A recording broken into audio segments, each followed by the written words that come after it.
Halo Libby Kings.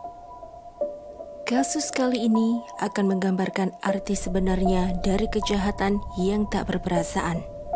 Ted Bundy, sepak terjangnya sebagai pembunuh berantai membuatnya dikenal sebagai yang tersadis dan paling ditakuti di Amerika Serikat. Selama musim semi dan musim panas tahun 1974, para polisi di Pacific Northwest Amerika Serikat berada dalam kepanikan besar. Mereka dikejutkan dengan tingginya jumlah wanita muda di perguruan tinggi Washington dan Oregon yang menghilang secara tiba-tiba. Meski polisi menduga ini adalah kasus penculikan, namun mereka tidak memiliki petunjuk apapun.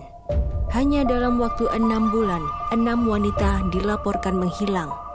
Kepanikan di wilayah itu mencapai puncaknya saat 2 wanita bernama Janice Ann Ott dan Denise Mary Naslund menghilang di siang hari di pantai yang ramai pengunjung di Sammamish State Park.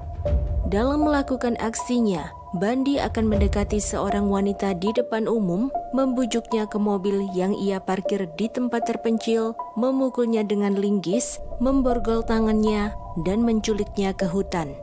Tak tanggung-tanggung, ada 30 wanita dan anak-anak yang diperkosa, dibunuh, dan dimutilasi oleh Bundy antara tahun 1974 hingga 1978. Setelah memenggal kepala para wanita dengan gergaji, Bundy menyimpan 12 kepala wanita di dalam kamar apartemennya dan menyimpannya sebagai kenang-kenangan.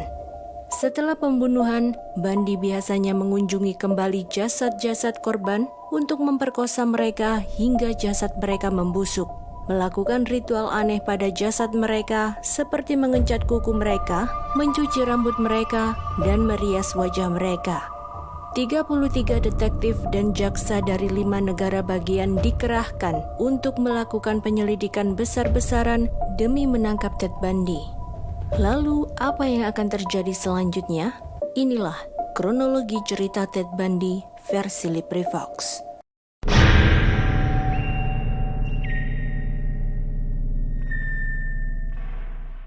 Siapa sebenarnya Ted Bundy? Kita mulai dengan latar belakang kehidupannya. Ted Bundy lahir dengan nama Theodore Robert Cowell pada tanggal 24 November 1946 dari seorang ibu bernama Eleanor Louise Cowell di rumah Elizabeth Land, sebuah tempat penampungan khusus untuk wanita yang tidak menikah di Burlington, Vermont, Amerika Serikat. Identitas ayah kandungnya tak pernah diketahui, namun ibunya mengaku ia bertemu dengan seorang veteran perang bernama Jack Worthington yang meninggalkannya segera setelah ia hamil. Selama 3 tahun pertama hidupnya, Bundy tinggal di lingkungan Philadelphia, Roxborough, Pennsylvania bersama kakek dan neneknya.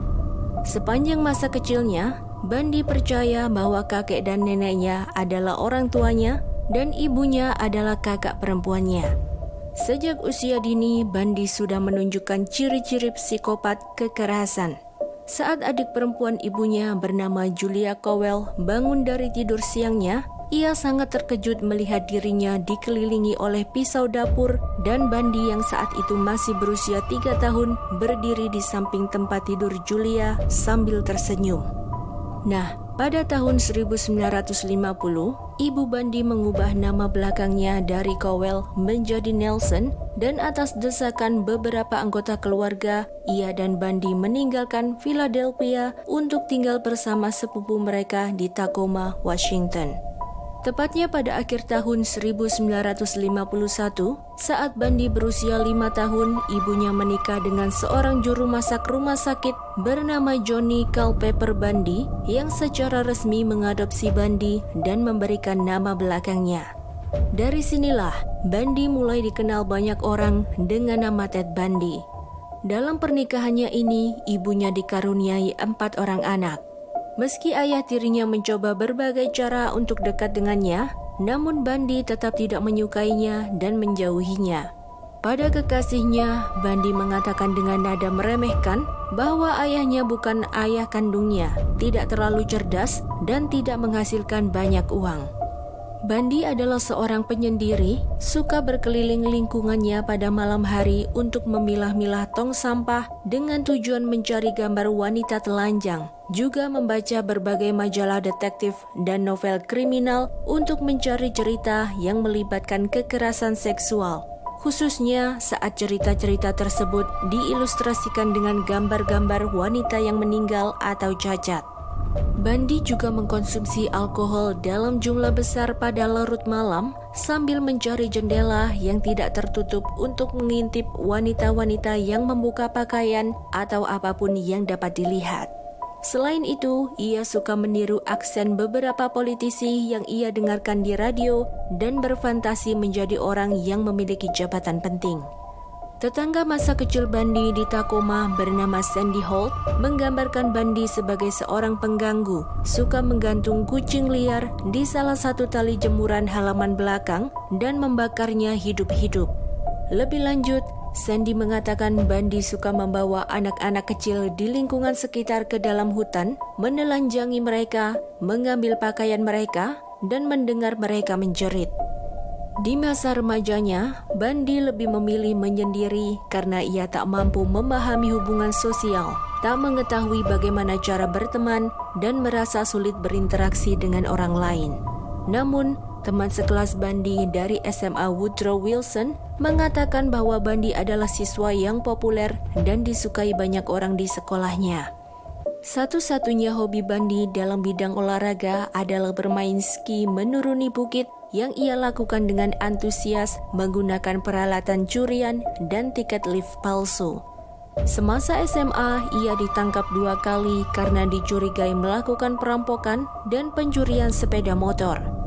Saat berusia 18 tahun, rincian kejahatan tersebut dihapus dari catatannya seperti yang biasa terjadi di Washington dan banyak negara bagian lainnya. Setelah lulus SMA pada tahun 1965, Bandi kuliah di Universitas Puget Sound selama 1 tahun sebelum pindah ke Universitas Washington untuk belajar bahasa Mandarin. Nah, pada tahun 1967, Bandi menjalin hubungan asmara dengan teman sekelasnya di Universitas Washington bernama Diane Edwards. Dalam diri Diane, Bandi melihat sosok wanita impiannya, menganggapnya makhluk paling cantik dan sempurna dan satu-satunya wanita yang ia cintai sepenuh hati. Tepat pada awal tahun 1968, Bandi keluar dari perguruan tinggi dan bekerja dengan beberapa pekerjaan namun memiliki upah rendah. Tak lama kemudian, Diane mengakhiri hubungannya dengan Bandi dan kembali ke rumah keluarganya di California karena ia merasa frustasi dengan ketidakdewasaan dan kurangnya ambisi Bandi.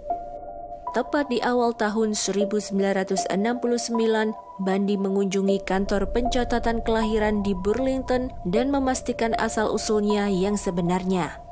Hal ini membuatnya sangat marah dan membenci ibunya seumur hidup karena tidak pernah memberitahunya tentang ayah kandung serta asal-usulnya.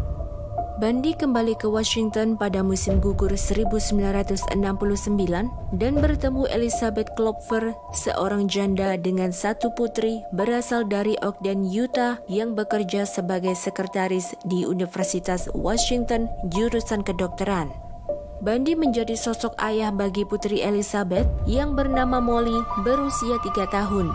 Saat Molly berusia 7 tahun, Bandi melakukan pelecehan seksual padanya, termasuk memukul wajahnya, menjatuhkannya, membuatnya hampir tenggelam, dan sentuhan seksual yang disamarkan sebagai kecelakaan atau permainan.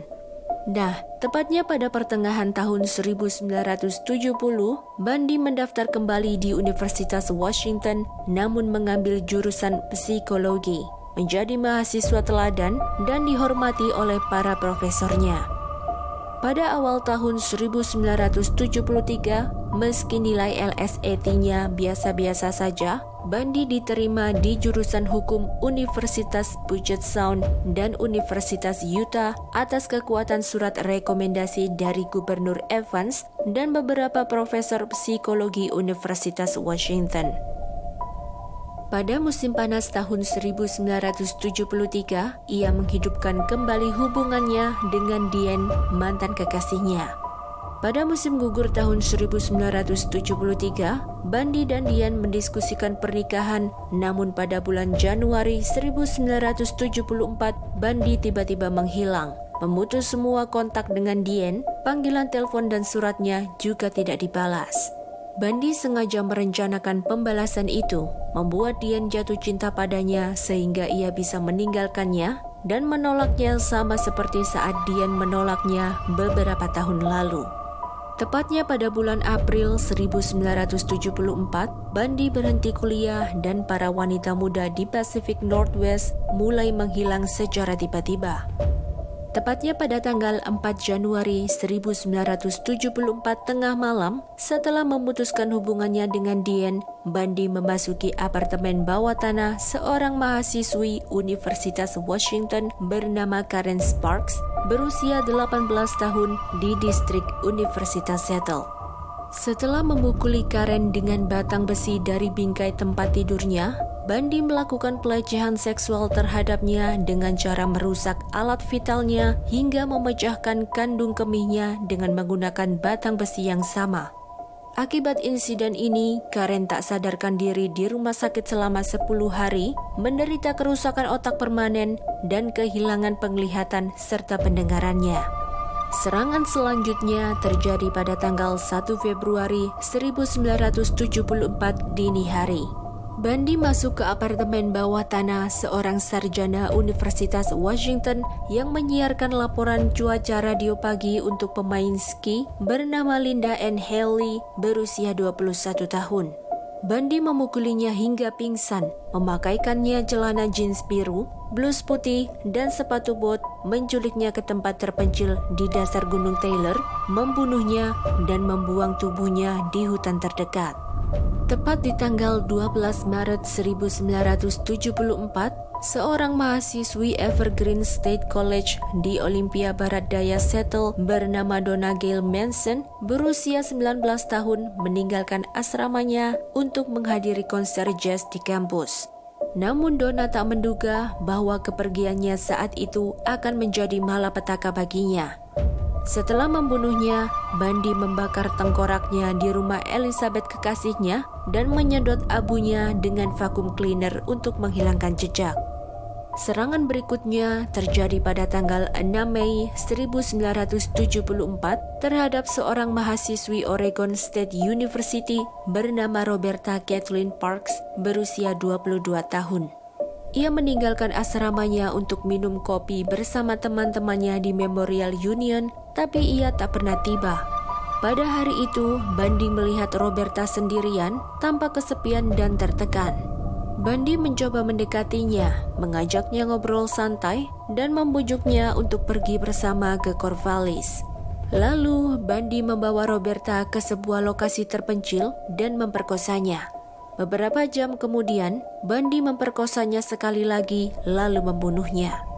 Para polisi Seattle dan King County semakin khawatir mengingat tidak adanya bukti fisik yang mereka temukan di TKP.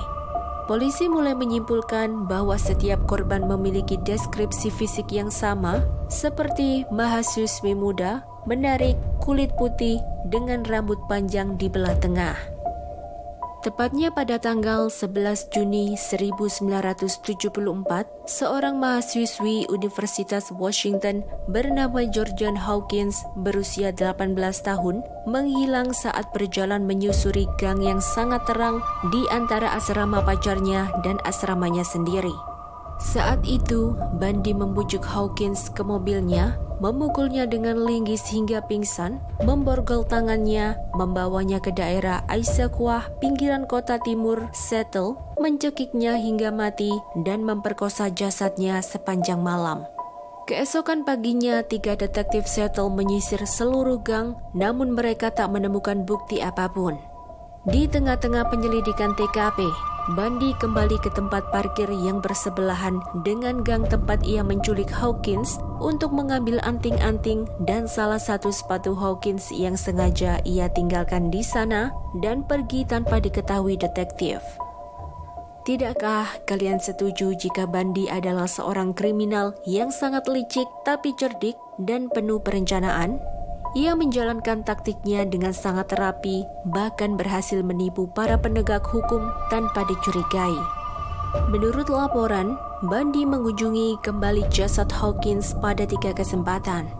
Setelah menghilangnya Hawkins dipublikasikan, para saksi datang untuk melaporkan melihat seorang pria di gang belakang asrama terdekat pada malam kepergian Hawkins.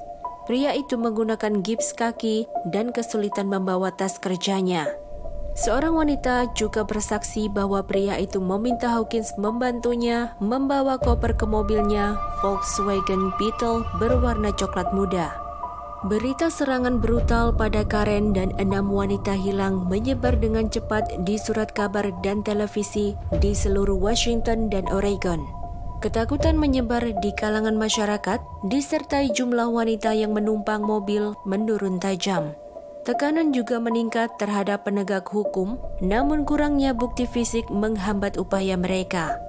Dalam kekacauan ini, polisi menemukan informasi baru mengenai kesamaan antara para korban, seperti semua penghilangan terjadi pada malam hari, biasanya di dekat pekerjaan konstruksi yang sedang berlangsung dan terjadi dalam waktu seminggu setelah ujian tengah semester atau ujian akhir. Semua korban mengenakan celana panjang atau jeans biru saat mereka menghilang, dan di banyak TKP terlihat seorang pria mengenakan gips kaki atau gendongan tangan mengendarai mobil Volkswagen Beetle berwarna coklat. Kepanikan di Oregon dan Washington mencapai puncaknya pada tanggal 14 Juli 1974 dengan penculikan 2 wanita di siang hari di pantai yang ramai pengunjung di Sammamish State Park, Issaquah. Dari sinilah polisi mulai menemukan titik terang. Mereka menemukan 4 saksi wanita yang menggambarkan si pelaku secara rinci. Mereka melihat seorang pria muda mengenakan pakaian tenis putih dengan lengan kiri digendong dan berbicara dengan aksen ringan Kanada atau Inggris. Pria itu memperkenalkan diri sebagai Ted dan meminta bantuan mereka untuk menurunkan perahu layar dari mobil Volkswagen Beetle berwarna coklat atau perunggu miliknya. 3 saksi tambahan melihat si pelaku mendekati seorang pekerja sosial dalam masa percobaan di pengadilan remaja King County bernama Janice Ann Ott berusia 23 tahun dengan cerita perahu layar dan menyaksikan Janice meninggalkan pantai bersama si pelaku. Sekitar 4 jam kemudian, seorang wanita yang sedang belajar menjadi programmer komputer bernama Denise Mary Naslund berusia 19 tahun meninggalkan piknik untuk pergi ke toilet dan tak pernah kembali. Saat itu, Bundy membawa Ott dan Naslund pergi dari pantai ke lokasi penebangan kayu terpencil di mana ia memaksa salah satu wanita itu menonton Bundy membunuh yang satunya. Bundy mencekik mereka, memperkosa jasad mereka, dan memenggal kepala mereka. Setelah menerima deskripsi rinci tersangka dan mobilnya, polisi King County bergerak cepat dengan menyebar brosur di seluruh wilayah Seattle. Sketsa gabungan dicetak di surat kabar daerah dan disiarkan di stasiun televisi lokal. Kekasih Bundy Elizabeth, rekan kerja Bundy Rule, dan dosen Bundy seorang profesor psikologi di Universitas Washington mengenali profil, sketsa serta mobilnya dan melaporkan Bundy sebagai kemungkinan tersangka.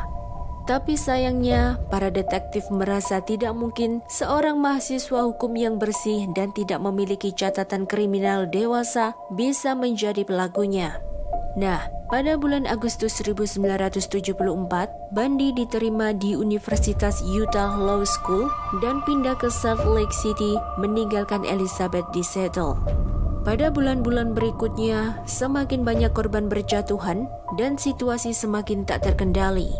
Tepatnya pada tanggal 2 September 1974, Bundy memperkosa dan mencekik seorang wanita yang menumpang mobilnya di mana identitasnya masih tidak diketahui di Idaho. Bundy kembali keesokan harinya untuk memotret dan memotong-motong tubuh wanita itu lalu membuang sisa-sisa tubuhnya di sungai terdekat. 6 bulan kemudian, mahasiswa kehutanan dari Green River Community College menemukan tengkorak dan rahang bawah Linda, Susan, Roberta, dan Brenda di Taylor Mountain, tempat Bundy sering mendaki. Tidak adanya pakaian dan perhiasan yang ditemukan membuat penyelidik yakin bahwa jasad-jasad tersebut dibuang di TKP dalam keadaan telanjang. Serangan selanjutnya terjadi pada tanggal 18 Oktober 1974. Seorang putri kepala polisi Midvale bernama Melissa Ann Smith berusia 17 tahun dilaporkan menghilang di pinggiran kota Salt Lake City setelah meninggalkan kedai pizza sekitar pukul 9.30 malam. Tubuh telanjangnya ditemukan di daerah pegunungan terdekat 9 hari kemudian. Lalu pada tanggal 31 Oktober 1974, gadis remaja bernama Laura Ann Amy berusia 17 tahun menghilang setelah meninggalkan pesta Halloween sendirian setelah tengah malam. Tubuh telanjangnya ditemukan pejalan kaki di American Fork Canyon pada hari Thanksgiving. Baik Melissa dan Amy sama-sama dipukuli, diperkosa, disodomi, dan dicekik dengan stoking nilon oleh Bundy. Kabarnya, Bundy memiliki kebiasaan-kebiasaan aneh setelah membunuh para korbannya dengan sadis. Ia melakukan suatu ritual dengan jasad-jasad para korbannya, seperti mencuci rambut dan merias wajah jasad Melissa dan Amy. Insiden penyerangan berikutnya terjadi pada sore hari tanggal 8 November 1974. Bundy mendekati operator telepon bernama Carol Daronch berusia 18 tahun di Fashion Place Mall Murray yang berjarak kurang dari 1 mil dari restoran Midvale tempat Melissa terakhir kali terlihat hidup.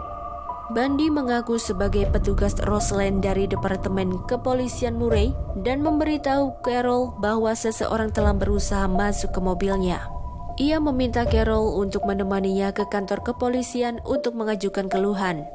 Saat Carol menunjukkan kepada Bundy bahwa ia mengemudi ke arah yang salah dan tidak mengarah ke kantor polisi, Bundy segera menarik bahu Carol mencoba memborgol tangannya. Carol yang berusaha melawan membuat Bundy secara tidak sengaja memborgol kedua tangannya sendiri. Akibatnya, Carol dapat membuka pintu mobil dan dengan cepat melarikan diri. Pada bulan November, kekasih Bundy Elizabeth melaporkan kecurigaannya kepada polisi King County setelah membaca koran bahwa para wanita muda telah menghilang. Ia curiga bahwa Bundy adalah pelaku di balik hilangnya para wanita tersebut. Semua korban Bundy memiliki ciri fisik yang sama seperti kulit putih, keluarga kelas menengah, berusia antara 15 hingga 25 tahun, sebagian besar adalah mahasiswi dan memiliki rambut lurus di belah tengah seperti Diane Edwards, mantan kekasihnya. Diduga karena permusuhan Bundy pada pacar pertamanya memicu amukannya yang berlarut-larut dan menyebabkannya menargetkan korban yang mirip dengan Diane. Pada bulan Desember 1974, Elizabeth kembali menelpon kantor Sheriff Salt Lake County dan mengulangi kecurigaan kuatnya terhadap Bundy. Namun saat itu, tidak ada bukti forensik yang mengaitkannya dengan kejahatan di Utah. Hambatan penting lainnya untuk para penegak hukum adalah kemampuan Bundy dalam mengubah penampilannya yang mirip seperti bunglon. Bahkan polisi mengeluh sia-sia menunjukkan foto Bundy kepada para saksi karena Bundy tampak berbeda di hampir setiap foto. Bahkan mobil Volkswagen Beetle-nya terbukti sulit dijelaskan. Warnanya banyak digambarkan oleh saksi sebagai logam atau non-logam, coklat atau perunggu, coklat muda atau coklat tua. Tepatnya pada tanggal 16 Agustus 1975, Bundy ditangkap oleh petugas patroli jalan raya Utah bernama Bob Hayward di Granger, pinggiran kota Salt Lake City. Petugas Bob melihat Bundy mengelilingi daerah pemukiman dengan mobil Volkswagen Beetle-nya pada dini hari dan melarikan diri dengan kecepatan tinggi setelah melihat mobil patroli. Saat menggeledah mobil tersebut, petugas Bob menemukan topeng ski, topeng kedua yang terbuat dari stocking, linggis, borgol, kantong sampah, gulungan tali, pemecah es, dan barang-barang lain yang awalnya dianggap sebagai alat perampokan. Polisi tidak memiliki cukup bukti untuk menahan Bundy, maka ia dibebaskan. Pada tanggal 2 Oktober 1975, detektif memasukkan Bundy ke dalam barisan, meminta Carol Daronch untuk mengidentifikasinya sebagai petugas Roseland yang saat itu hampir menculiknya, dan saksi dari Bountiful mengenalinya sebagai orang asing di auditorium sekolah Viewmont. Hakim Stuart Hansen Jr. memutuskan Bundy bersalah atas penculikan dan penyerangan. Pada bulan Juni 1976, Bundy dijatuhi hukuman 1 hingga 15 tahun di penjara negara bagian Utah. Nah, pada tanggal 7 Juni 1977, Bundy diangkut dari penjara Garfield County di Glenwood Springs ke gedung pengadilan Pitkin County di Aspen untuk sidang pendahuluan.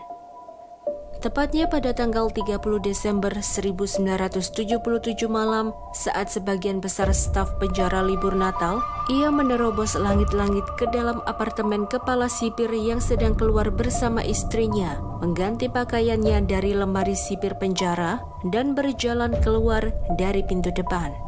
Ia melanjutkan perjalanan hingga berada di Florida pada tanggal 8 Januari 1978 pagi. Pada saat inilah serangan mengerikan di Chi Omega dimulai. Tepatnya tanggal 15 Januari 1978 dini hari, 1 minggu setelah kedatangannya di Tallahassee, Bundy memasuki asrama mahasiswi Chi Omega di Universitas Negeri Florida melalui pintu belakang yang kuncinya sedang rusak.